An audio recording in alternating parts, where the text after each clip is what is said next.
Pale ulipo katika taifa hili la Kenya mara tena, jina langu Elizabeth Mutuku, kwenye meza ya lugha ishara yupo Roda Nyamaini. Wasiliana nasi kwa 22047, mitandao ya kijamii @TV47 Kenya pale Facebook na ukurasa wetu wa X, na ndio hivyo tumeng'oa nanga katika ukumbi wa siasa.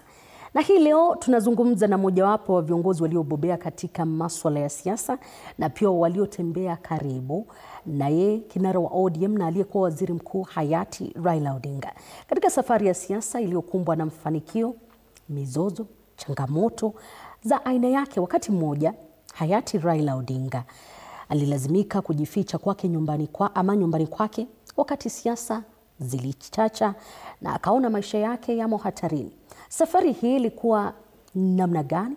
Tunaangazia haya na mengine mengi na yeye msemaji wa muungano wa Azimio kwa sasa, Daktari Mukisa Kitui. Karibu sana studioni. Asante. Najua umekuwa sio muungano wa Azimio. Sio Azimio, kunradhi, muungano wa upinzani. Sana. Ninajua ni safari mliotembea kwa ukaribu na Raila Odinga.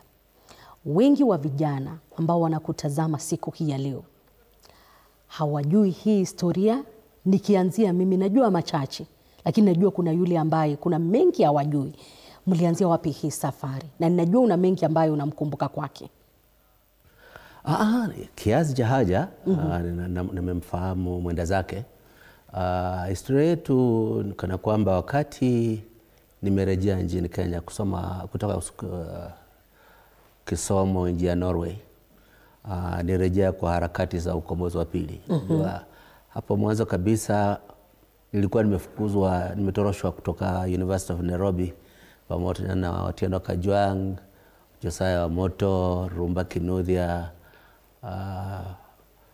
kwa sababu ya kupinga nia ya serikali ya Moi ya kubadilisha katiba kufanya Kenya iwe one party state. Sasa baada ya kisomo walikuwa wamebadilisha hiyo katiba, nikarudi kujihusisha na za harakati za kubadilisha tena katiba iwe vile tulikuwa mwanzo tukiitafuta.